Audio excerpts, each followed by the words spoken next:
Welcome back, Miss Heather. Hi, Miss Nicole. How are you?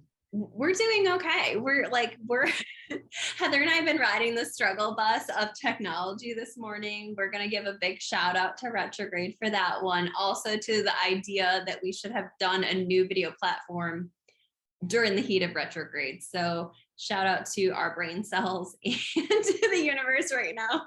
I love our optimism. It was so strong. It was so It strong. was. Yeah. We figured that out. Maybe not the way we Right. wanted to, but we got some ideas for next time. So I think we are on our way. How have you Yeah. been? I've been well. I got to meet you in person since, well, that was only like 2 days ago. It feels like a million years ago. This week has been really Week. obsessively long and it's only Thursday. But yeah, I've been great since then. You? Yes. No, I was so excited. So for anybody who doesn't know, Heather and I are from the same area, but we never met before I moved. So Mm-hmm. we've been doing these podcasts together without having ever met. So it goes to say about our fantastic chemistry that that it just works. So I was so happy to meet you. And Heather gave me these incredible New York Sport and Fitness teas, and I'm obsessed with them. So I don't know where you guys can buy them, but please buy them because I literally had to be like, no, Nicole, you need to wash this before you wear it. They are. I'm biased, but they are really the best material in the entire world. I also want to do a quick shout out for I have an event coming up called High Vibes Sunday, and we just made it a virtual option. So it is an in-person event in TKK, South Carolina. If you're anywhere in the area, we're going to be doing an hour of hip hop fitness with award-winning instructor Bobby. And I'm going to be teaching manifestation, how to create your dream life mindset. And then we're going to seal it all in with good meditation. So this is a really great opportunity because we're now extending it to everybody. So it doesn't matter if you live here or not. It's going to be available for a live stream. You'll be thrown into a Facebook group so you can watch it on repeat for all of eternity. So I'm going to put a link in the bio. I'm going to attach a link to the my Instagram about this. And so if you need it, otherwise it's NicoleEaton.pages.com/pages/high-vibe-Sunday. Wow, don't even try to do that.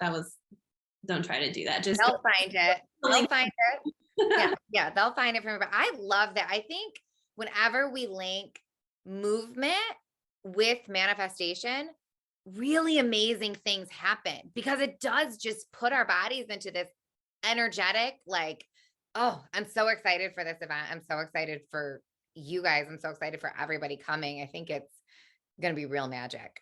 I've been wanting to do an event here for I mean, I've been here 3.5 years. I started to plan events directly before COVID. Like I was coming back from New York in March of 2020, and we had a meeting set up for that weekend to plan an event.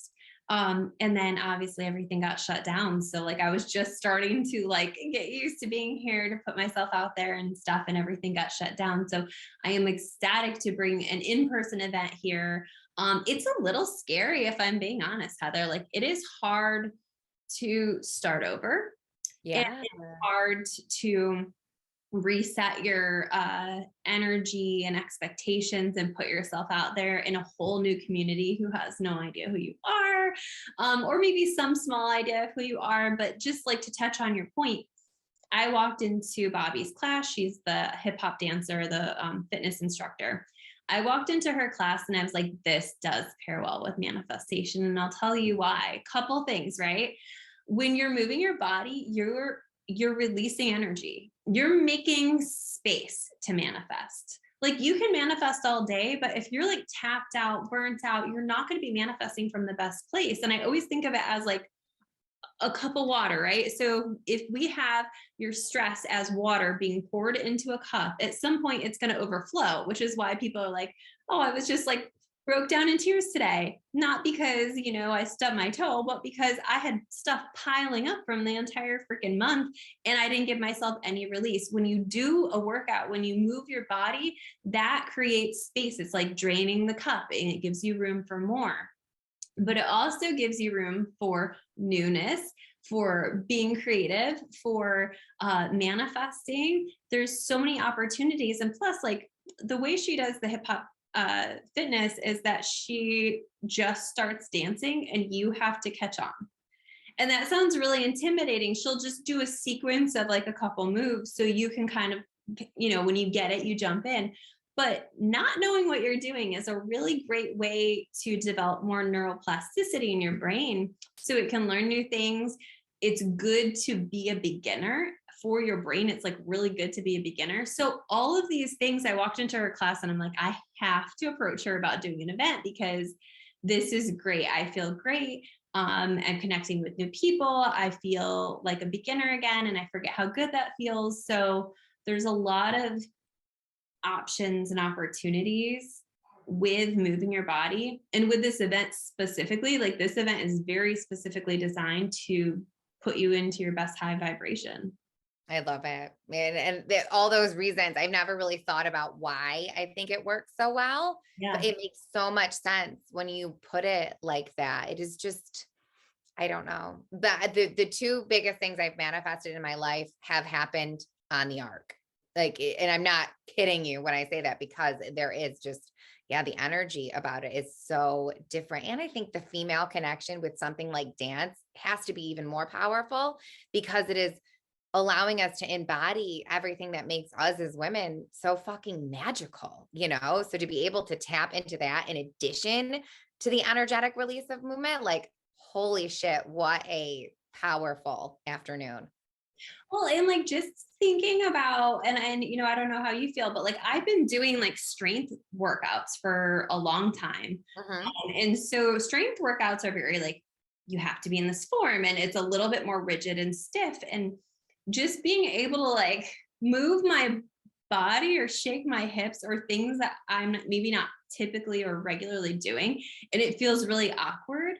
I think that's also really important to be moving your body in a way that you don't typically move your body and giving yourself permission to look silly. Yes. Giving yourself permission to not know exactly how to do it, but to like also just flow with the movement of your body. Like there's so many like cool pieces to that where it just opens it up for more. Yeah.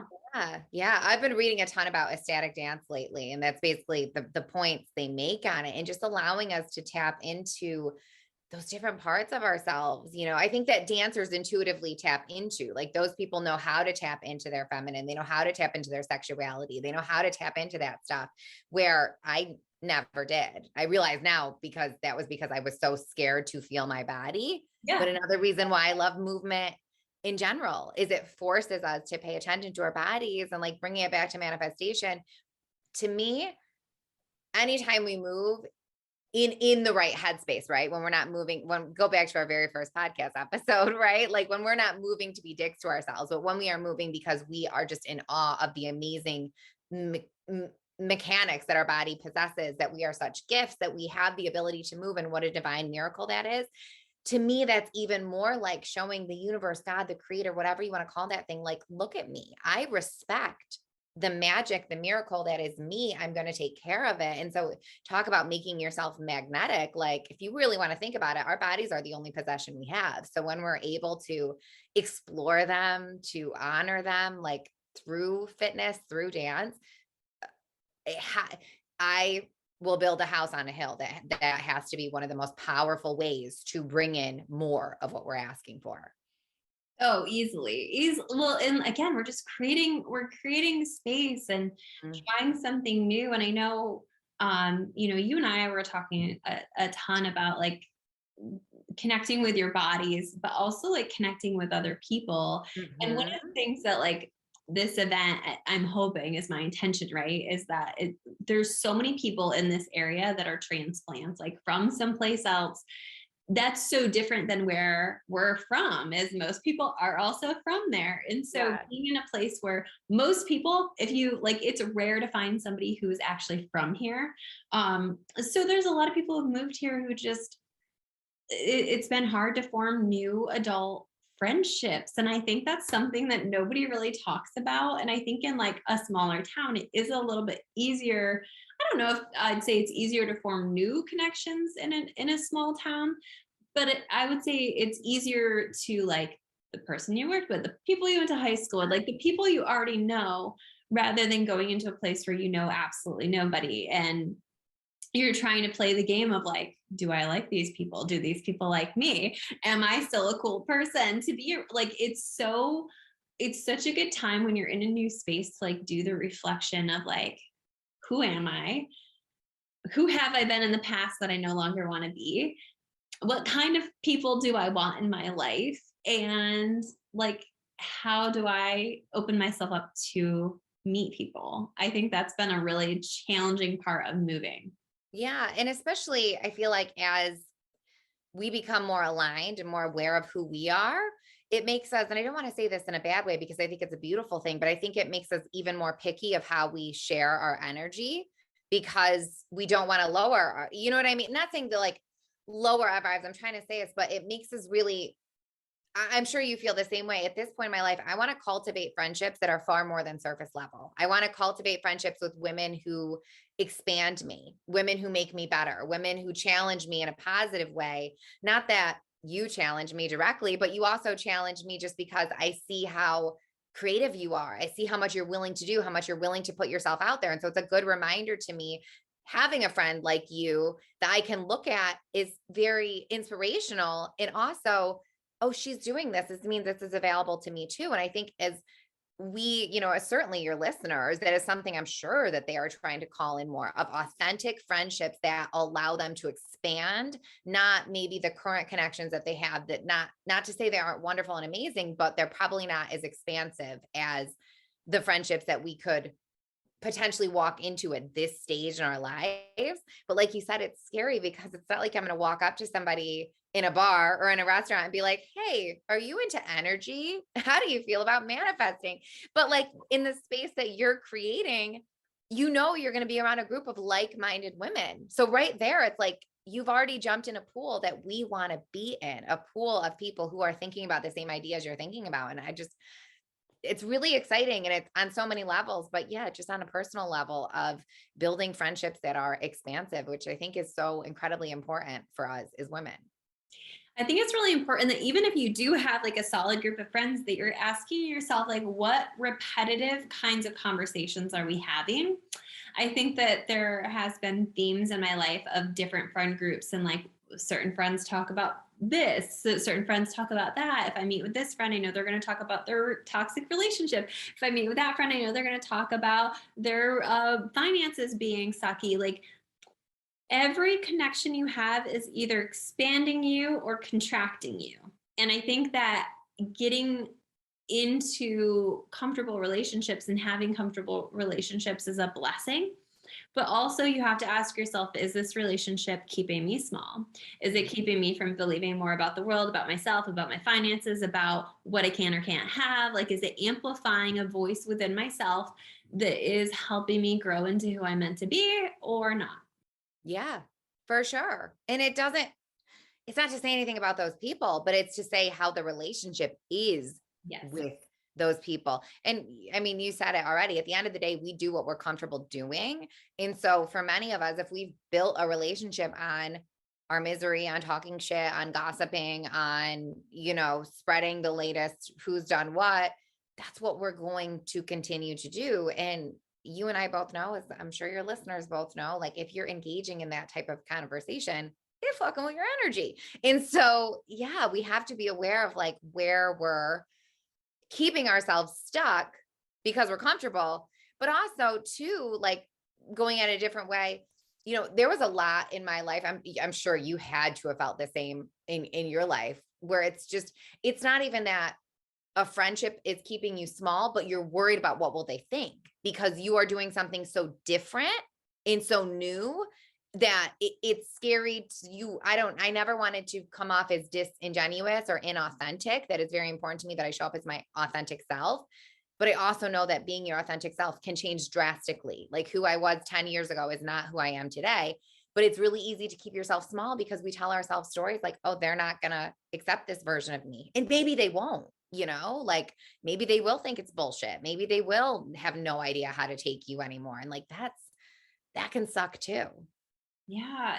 Well, and like the other thing too is like, just finding yourself shrinking around people that you love and care about. And so, again, if you're in a connection with somebody who's always complaining about finances or their job or their whatever, it's going to feel really weird to celebrate your successes with them. It's going to be really weird to be like, hey, I'm doing well in this area and it's getting easier and easier for me. Like everything is working out for me. And it's harder to hold your manifestation, your energy in that. And it is scary to come forward. And and so that might have to look like coming within and coming back to like, who the fuck am I? Like, am I still a person who talks about this stuff? And you might need to either put a relationship on pause or invest in it less, or be mindful of switching some of the conversations around when they're in a space where you don't like or it doesn't resonate with you anymore. That doesn't mean you don't listen and honor where other people are at, but it does mean that understanding how people are impacting your energy and being really wildly protective over that. I know, like, when I started to come out as like an intuitive, and I say come out because you wouldn't believe the amount of people that thought me listening to my soul intuition was me worshiping the devil.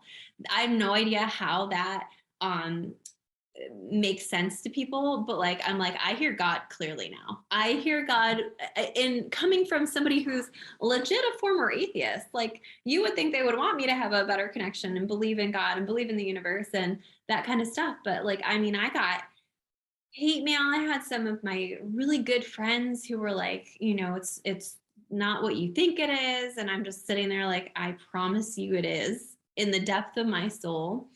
And I had one of my really close friends who really kind of denounced me, didn't want anything to do with me, made me feel really terrible about who I was. And that was like, intuition was really part of who I was at the time.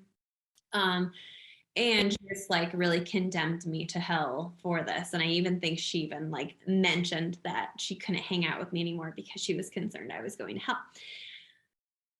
I was devastated, and I'm not even going to sugarcoat it, because when you have a long-standing friendship, our friendship was built off of having children at the same time. Like, I was a young mom, so that was like, a really important connection.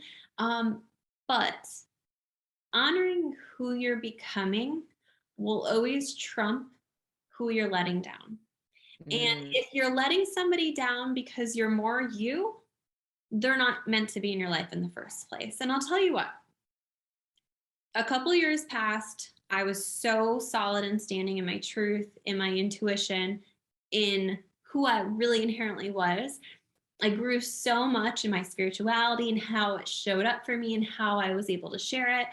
And this person actually approached me and was like, can I take you for ice cream? And I was like, I'm open, and she like sat down and she was like, I've been thinking so much on that time. I've had a lot of my own personal intuitive experiences in the last year, and I'm really, really sorry. I really like was looking at that in a very rigid, narrow way. And this isn't somebody who I've really let back into my life, because at this point, like, that was pretty damaging. And I'm not open to a consistent relationship with this person, but I feel like it was like all worked out in the end anyway. But the thing is like, when you grow, it can be lonely. It can be really lonely. You can have people who make you second guess what you believe, what you feel, what's true for you. And the only person who can decide what is true for you and what you believe is you. Yeah. Yeah. I mean, and at the end of the day, like you said, we have to honor ourselves. Something I see a lot in the gym, and now, now that I'm working with women on a much deeper level, is sometimes the people we love the most, the people that most closest to us, are the people who can be the most damaging when we are coming into these upgrades, on a very like little, it's not a little level, but somebody even, weight loss. I would see this all the time for years and years at the gym, and women would be like, it is so weird. Like, my friends are like constantly asking me to go to TGI Fridays for happy hour now. And they're like making comments about, oh my God, my diet. And they're making fun of me because I'm going to the gym. And it's like, look, because you're shining a mirror on what they won't do. You're shining a mirror on what they wish they could do, but they don't have the courage to do or the fortitude to do. And I realize that can sound a little bitchy, but it's the truth. And I think that's what happens, as we kind of upgrade. not to say that, everybody around us isn't capable of the same, but sometimes they aren't capable of the same simply because they're not willing to do it, and so it is very uncomfortable for them. And so the only way they know how to express that is to try to bring you back down to where they are, because it's just showing them of all the things that they are not doing. And that sucks on a lot of levels. But at the end of the day, the kindest thing we can do, they can do, anybody can do, is to, like you said, stand in our truth, because it shows them what's available. It shows them what is possible. It's been my experience that eventually a lot of the people end up coming around. Yeah. And if they don't, they don't, it's fine. There's no falling out, there's no whatever, but it also has the amazing ability to really upgrade, for lack of a better term, your circle as well, just by you standing in your truth. And that can be a really amazing thing to see kind of happen on the other side of it, because you get to stand back and go, oh, like this is kind of nice. But it's cool, because then it's like, it allows you to continue doing what you're doing. But it's hard when you're in it to not take that personally. And it's also hard to stand, in your truth and say, no, I actually, I can't go for drinks tonight because I'm committed to go to the gym, or I can't, whatever, because I want to wake up early, all of those things. It's really hard to stand in that truth, because we also want to hold on to those connections, because it's often people we love and people we really care about. But we just have to remember that we are also people we love and we really care about, and we have to take care of ourselves first. Yeah. And I really do believe that, like, when you start to really step into your truth and your power and you grow in those ways, you might drop off some people, but you'll meet more. Like, that has never failed me. Every time I have lost a connection in my life, I've gained one that's even more right for me. And I think that that can be discouraging, because that process of the in between can feel lonely. And you really have to have your own convictions about who you are and what's important to you. And I think that's like one of the strongest things and strongest suggestions I can make to people in the in between of changing your life, is that you have to really know yourself. And you have to keep coming back to that internal space of like, oh, what's important to me? What do I value? What kind of behaviors do I want? What kind of people do I want? Because I do believe you can manifest people in your life, and the right people coming into your life.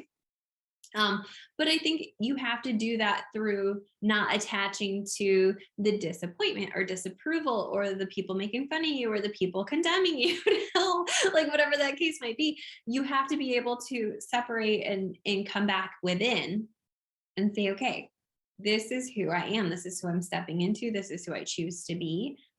And I'm okay with that. I love that. Like, you have to accept yourself before anybody else can accept you anyway. So you might as well do it. And I actually just made a TikTok about this, but in Becoming Supernatural, one of the things he talks about is that when we focus so much on the external, we let that energy create us. So when we focus on the external, we cord to all of these situations, the people, places, and then we become reactive to them.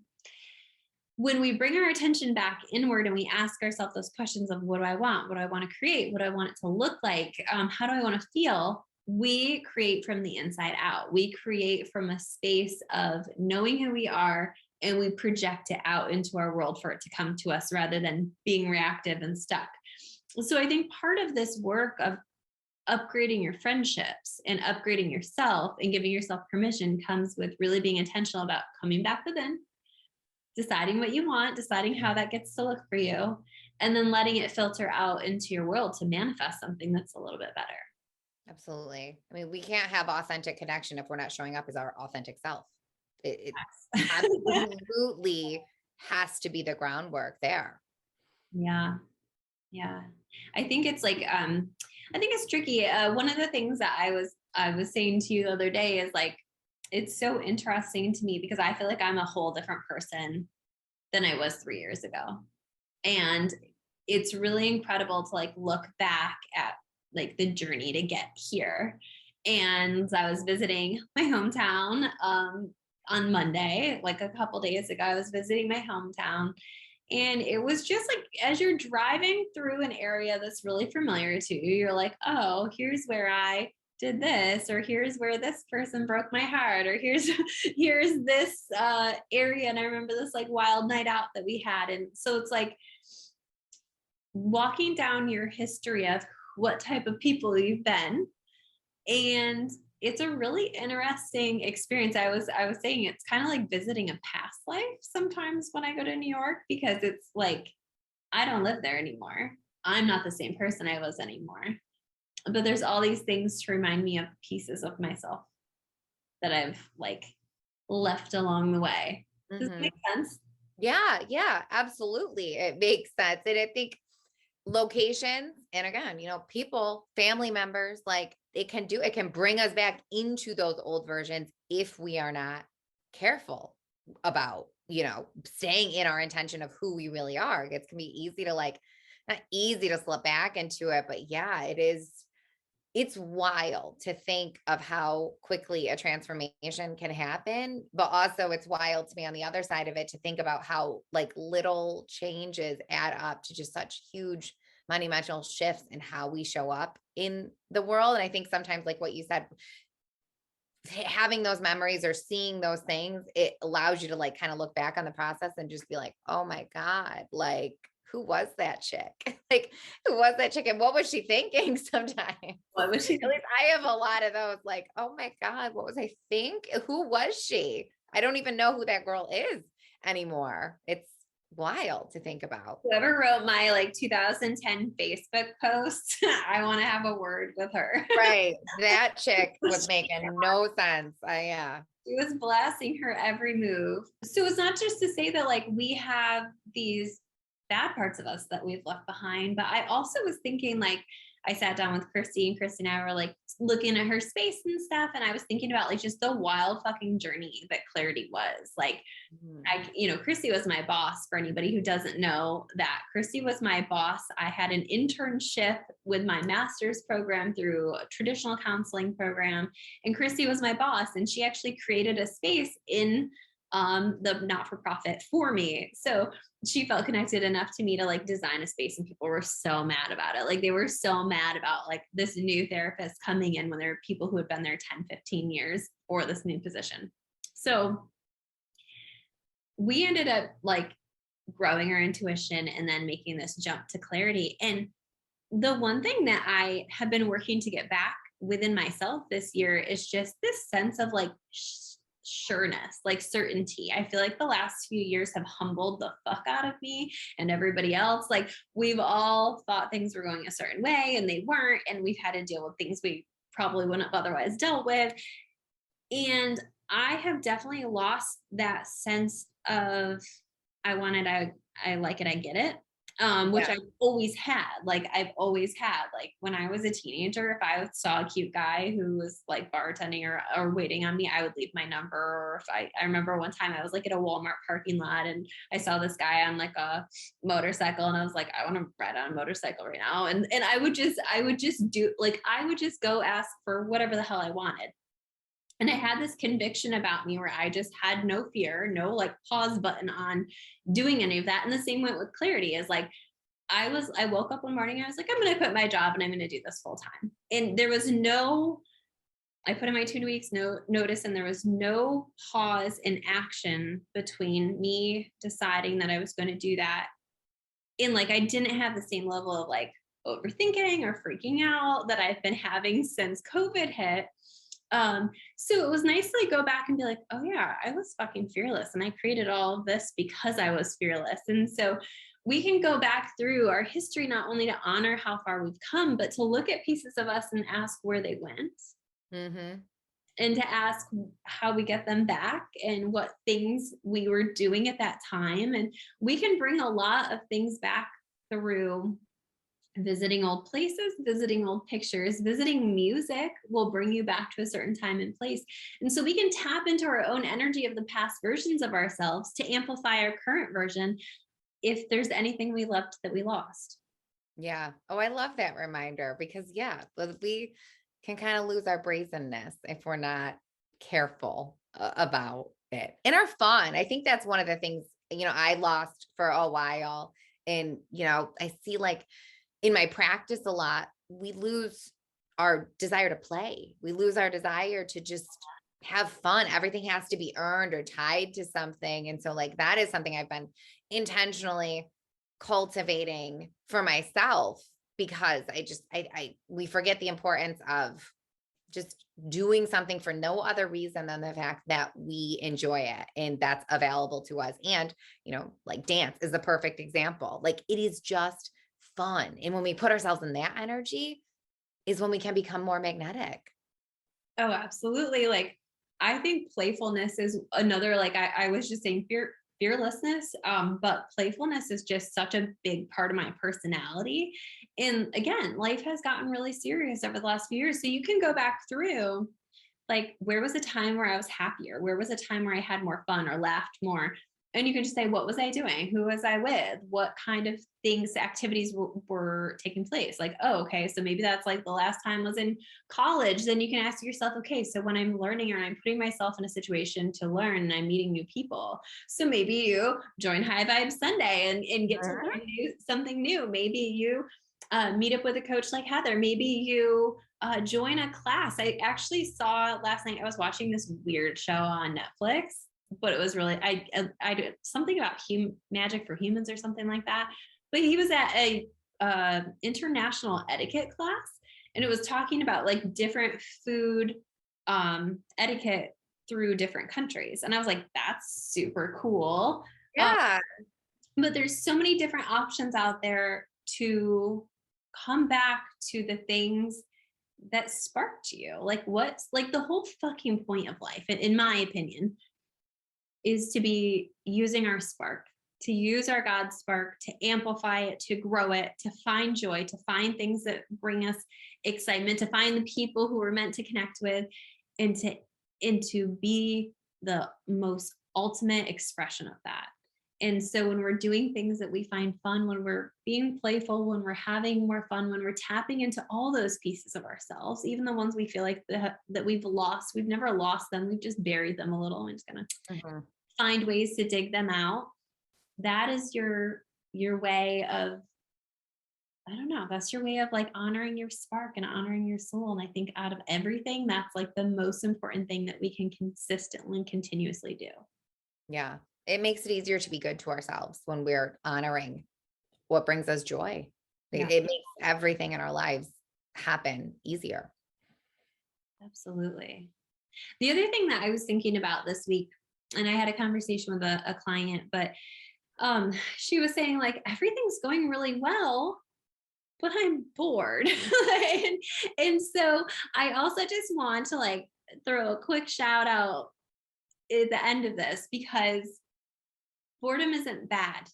Boredom is bad. And we like to think, okay, I'm bored in my job, I must not be meant for this job anymore. Or I'm bored in my house, I shouldn't be in this house anymore. Or I'm bored in my relationship, I shouldn't be in this relationship anymore.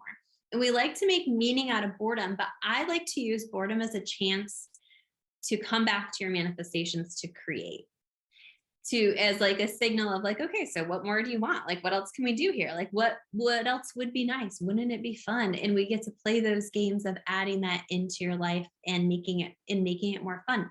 Just because something's boring just means you've adjusted energetically to it and you're ready for something even better. Boredom is the seed of creation, period. It is the seed of creation. That's where we get our best ideas. That is where being bored can be a really, really good thing. Like you said, it means it's time for more, but it's not more Netflix or more scrolling to entertain us. It's time for more, okay, what brings my spark in? What brings my joy in? Like, yeah, no, I agree. Being bored can be a really good thing if we lean into it, because we'll find something to spark us back up, so long as that thing isn't scrolling or you know what I mean? Mindless consumption. We have to end for today, but where can people connect with you? Find me, my website, Heather Maio, or Instagram, Heather.Maio. It's Maio. I hang out there. I'm easy to find and connect with there. Better than mustard. Better than mustard. And you can connect with me, NicoleEaton.com, NicoleEaton.xo on Instagram and TikTok, and make sure you look for High Vibes Sunday. Again, we have a virtual option now, so wherever the fuck in the world you are, you can join, and I'm so ecstatic for that. But thank you, Heather, for always hanging with me. And again, you'll be hearing more from Heather, so you can find her connections and links in the bio.